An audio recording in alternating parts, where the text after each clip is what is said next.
Welcome to the HR Chat Show, one of the world's most downloaded and shared podcasts designed for HR pros, talent execs, tech enthusiasts, and business leaders.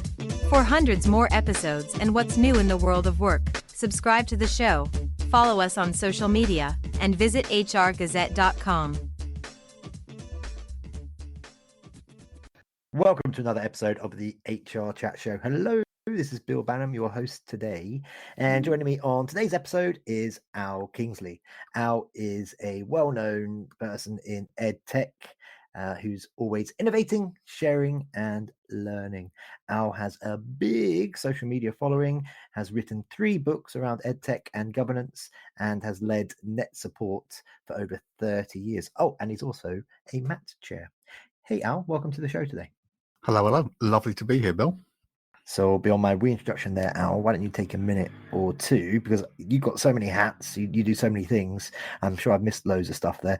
So why don't you take a minute or two and introduce yourself to our listeners? Well, I won't go through the full list unless there's some insomniacs on the call, but I generally try and explain myself as being passionate in 2 halves, 2 hats. So one hat, as you said, 30 years in the technology space, CEO of a technology company, very much focused around the tools to get the most out of your technology, keep people safe.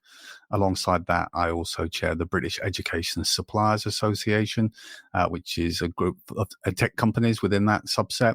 I'm also chair of the Peterborough and Cambridgeshire Combined Authority Business Board and sit on a number of regional boards linking Oxford and Cambridge in particular from an economic point of view.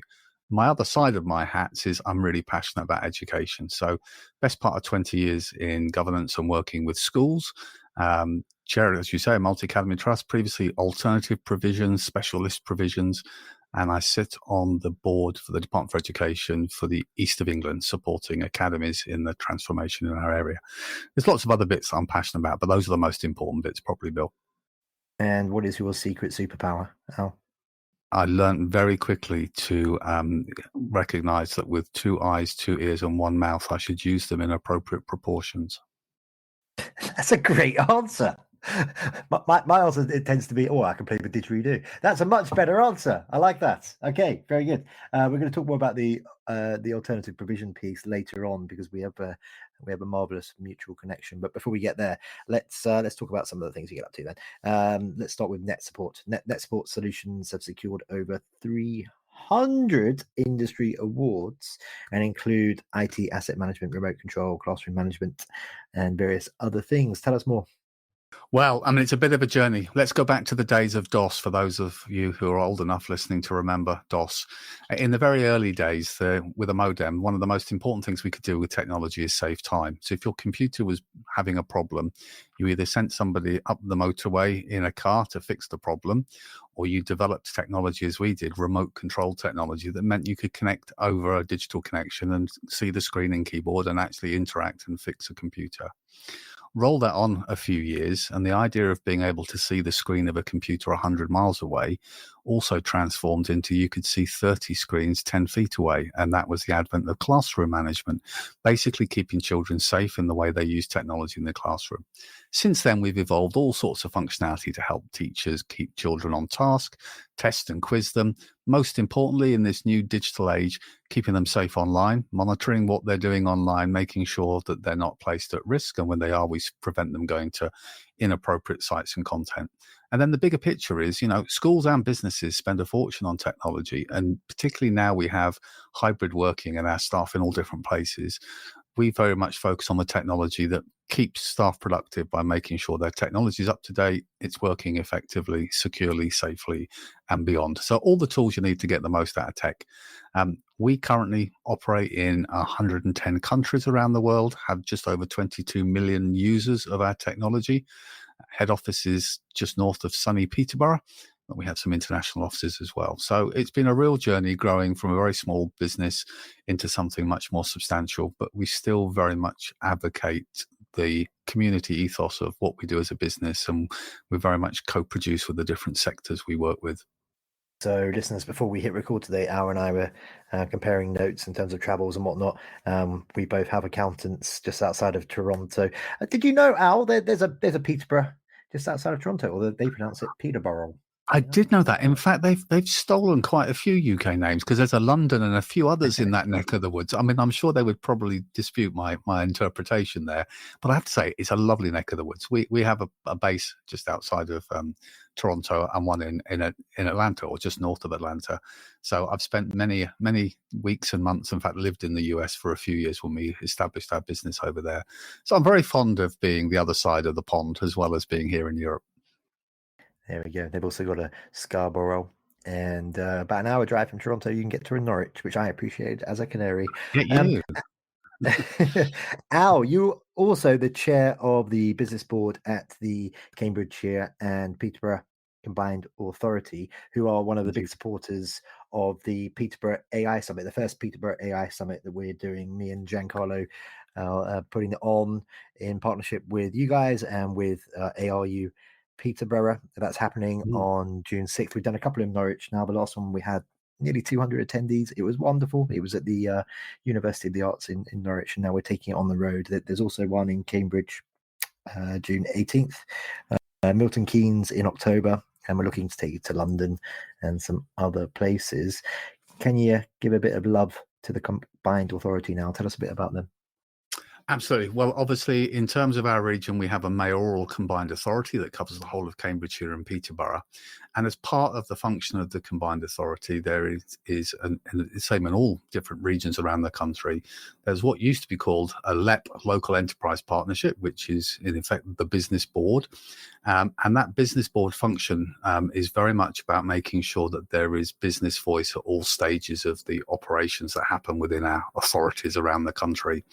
And the primary purpose of the business board is to make hopefully wise and insightful decisions based on the collective experiences on the business board when it comes to investing in growing our economy, developing our region. So a great example is the CPCA business board was responsible for investing significant funds into being able to establish and build ARU Peterborough. And Peterborough has been in need of a great university for a long time. And it's a really innovative and fresh university. But we're also responsible for investing in all sorts of technology startups in Cambridge, apprenticeship facilities and training facilities in Wisbech, developing rural market town centres to make sure we keep that community cohesion. And lots more. And the key is the business board has lots of experienced people who represent the different sectors that we want to really prioritise and focus on in our region. We're moving at pace, and there's lots of exciting projects. In fact, although probably once you listen to this, it'll already happen, but we'll all be visiting as the combined authority one of the biggest investment events, UK Reef, in a week's time. And that's really signposting why the Cambridgeshire and Peterborough area is a great region to invest. And some listening might say, well, that's good for you, but I don't have a technology startup. But the truth is the thing that primes the pump for economic growth in our region is about skills and opportunity. And if you want to create jobs, you need to have people with skills, and you need to make sure they've got nice places to live and they've got good road connectivity and transport and buses and everything that goes with it. So it's actually quite an interconnected web. And for me, being very passionate, having lived in Cambridge and in Huntingdon and in Peterborough, I feel like I've got the full set across the region. I think it's really, I'm really passionate about making sure we make choices that are about lasting change in our region. Once in a while, an event series is born that shakes things up, it makes you think differently, and it leaves you inspired. That event is Disrupt HR. The format is 14 speakers, 5 minutes each, and slides rotate every 15 seconds. If you're an HR professional, a CEO, a technologist, or a community leader and you've got something to say about talent, culture, or technology, Disrupt is the place. It's coming soon to a city near you. Learn more at disrupthr.co. All sounds amazing, but as a Norwich City fan, I would say you might want to invest in your local football clubs a little bit more, but that's a conversation for another time. I think you'll find that there is a trophy in Peterborough this year. It may not be one of the most significant trophies, but nonetheless. Okay, there we go. I've been corrected. I apologize. So let's change tack a little bit now, because I do like to make sure that we offer tangible takeaways for our listeners. Can you maybe share some tips for building, leading, and managing high performing teams? Because this is something you've done throughout your career. Yeah, I mean, I think there's a progression here. I mean, it alludes to my very first comment I shared with you about, listening and looking before you speak. And I think my experience of leading and shaping teams has changed significantly as I've got a bit grayer and hopefully a little bit wiser. Very much linked to the fact that I think when you're young and you've got ideas and you want to be quick to the table to tell everybody what you think and what you want to do. And over time, you realize you don't actually have to prove yourself, and it's far better to listen. So, some of my strategies, which are absolutely not rocket science, firstly is make sure you recruit people that are better than you at each of the different disciplines you want to do. I think of myself as being very much a jack of all trades, but employ really good people. The second one, which I think comes with confidence in yourself and your team, is don't employ amazing people and then tell them what to do. Employ amazing people and then ask them what to do. Actually empower people. And when I straddle between education and the corporate world, I see the same two challenges, which is people in organizations really value two things more than anything else. One, to feel trusted, and two, to feel they have a degree of autonomy about what they do. And I think those two things alone, alongside all the bits like being fairly rewarded and so on, but the fundamentals are about empower people to get on and do what you've employed them to do, give them the opportunity to shine, and where possible, and it's difficult when you're a growing business, but give people opportunities for professional development. And sometimes it's more personal development than professional development, but it's about opportunities for growth. I think the other thing, which is probably more about business and the financial implications of having a team, is being really clear on where you want to go. So you're employing people for the long term, for that growth within your business in your own direction. Within our organisation at NetSport, we have about 120 staff in the UK office, and our average tenure is just over 13 years, which either means I'm able to find, collectively as a team, we have a great place that people want to stay, or we've got a load of bad people who just won't leave. I like to think of it being the former. Average of 13 years. That's really impressive. Congratulations. That's great to hear. I'm really proud of that. I share that for that reason, because I think it's actually, and perhaps with your experience in the stateside, you'll see it more. I think naturally, that, a generation or two ago, we used to start a career with the view that would be our job would be our career for the lifetime. And actually, increasingly now, people don't stick in the same career and the same job. They change many, many times on their journey. And in fact, in many ways, I encourage people to not be scared of changing career, reskilling, looking at fresh opportunities. So for me, I'm very proud that people have an opportunity to personally develop without leaving the fold, so to speak. You mentioned the word autonomy earlier on. Do you feel that, I'm just putting this out there because this is something we talk about on this show, do you feel that, and also, sorry, I'm a millennial, I was born in the early 80s, that does make me a millennial. Do you think the millennials and Gen Zers, I want to say Gen Zers, even though the audience for this show is mainly US based, and so they would like Gen Zers, do you think that they demand more autonomy than previous generations? And as part of your answer, do you think generally we all now want more autonomy because of our experiences in the pandemic and how we proved to our bosses that we can do the job and we don't need them looking over our shoulder? I think there's probably a split somewhere. I think there's an expectation sometimes of autonomy before you've, in some cases, when we think of younger recruits, and I'm a big fan of apprentices and people where you grow your own. That's one of our philosophies. So there's obviously a little bit of a balance there between being given autonomy once you've acquired the skills and the confidence to actually run with the job. And maybe sometimes there's, as I probably suffered when in the early part of my career, overconfidence in my ability that wasn't necessarily backed up with experience and foundation. I think there's a natural persuasion, particularly when a business is under pressure, and the pandemic was a great example of that, to tighten the control and give less autonomy. But actually that is where it often will cost you, because people won't perform to their best if they don't feel they're trusted. So I think there's an expectation now more of give me the independence to go away and do things. I work in the digital space, and one thing I see, which is quite different to many spaces and very different to education, for example, my other kind of hat.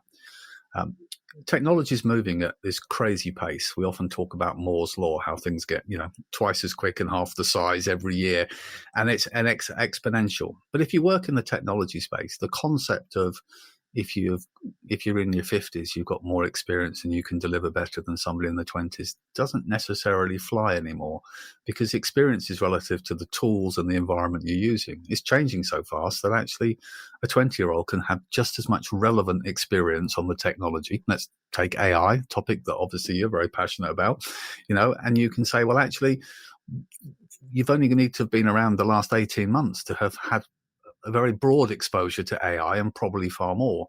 So I think we also, as business leaders, need to change our mindset that somehow length of tenure guarantees your level of autonomy, respect, and trust. And we need to recognize that we aren't always the experts in the room when it comes to an ever-changing landscape of technology. That takes strong leadership. In schools, it's the same. School leaders are looking at ways to embrace AI, whether it's to reduce teacher workload or whether it's to enhance teaching and learning.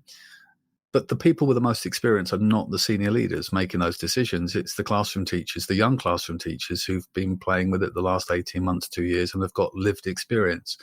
So I think we're having to change the dial a little bit in terms of how we measure the levels of trust and how much we can empower our workers. Okay, so a follow-up to my follow-up then. So with the organizations that you run, NetSport, for example, has the leadership's approach changed in the last few years? We talk a lot on this show about skills-based hiring and how skills and aptitude or attitude are more important these days than the qualifications that you've got or indeed the experience that you have. To your point, a lot of things are being augmented right now. As long as you can get to grips with that, and you've got the skills, you've got the attitude, a lot of employers would say that's more important. Where do you stand on this? Bill, I have to say it's a bit quietly if I'm wearing my education hat, because if any of my schools are listening, obviously I have to say, don't forget those qualifications. They unlock doors and empower you. However, wearing my employer hat, soft skills are now power skills. The most important traits we look at as employers, I believe, I want people who are creative, critical thinkers, good communicators, are able to challenge, that can innovate, those cognitive skills, their own personal resilience, their desire for inquiry, their appetite. And so in that regard, absolutely, the character and the skills of the individual weigh far more heavily for me than often the paper qualifications. In the same way, when we recruit young people as apprentices into our business, and in every case bar one, our apprentices have gone on to be, long-term roles, managers within our organization, and grow. When I interview an apprentice, the thing I look at is not how much do they know, but how hungry are they, how keen are they to prove themselves, and how keen are they to learn. And if I think they have the skills to assimilate and then utilize what they've learned, that to me is far more important. I think the new working landscape, if we certainly think about let's move forward with the rapid adoption of AI and how it can do some of the things that humans aren't so great at, you can either say, oh, that's a threat, or you can say, what that does is it amplifies those human skills as being even more important, because the other bits can be done from a digital perspective. So I want people with amazing communication skills. I'm not necessarily worried about whether they are fantastic at their mathematics, because there's plenty of tools that will correct and check them, in the same way as how good does your grammar need to be? Well, it needs to be good, but there's plenty of spell checkers out there. I'm more interested in other things. Now, depending on the role, if they're a copywriter for our team, then probably the grammar's important. And if they're a programmer, then probably attention to detail and mathematics is going to be more key. But in a general sense, I absolutely embrace the fact that I think employers now are looking and should be looking at the person as a whole. And actually, that's what's changing around the world. Around the world, we've measured education systems' performance and we've stacked them in a league table using the PISA rankings. And now the OECD is saying we want to measure education based on human flourishing. And human flourishing is built around those skills, people's aptitudes, the whole person. And for me, that's absolutely the driver now. You are a very well-connected person. I like to think that I'm a good connector and I love networking and such, but I think you are much better connected than me. One connection that we both have in common is a lovely chap called Alex Hughes, and we were chatting about Alex before we hit record today. Alex is the chair over at Inspire to Ignite. He works closely with a wonderful leadership team, including Sam Squire, who's spoken at a bunch of our events. I'm proud to be a volunteer, a champion with Inspire to Ignite, and I'm looking to find new ways to work more closely with that team at the moment. let's just do a little bit of shout out for Alex, shall we? You've met Alex a few times. You mentioned to me earlier you saw him just last week. I had beers with him the week before.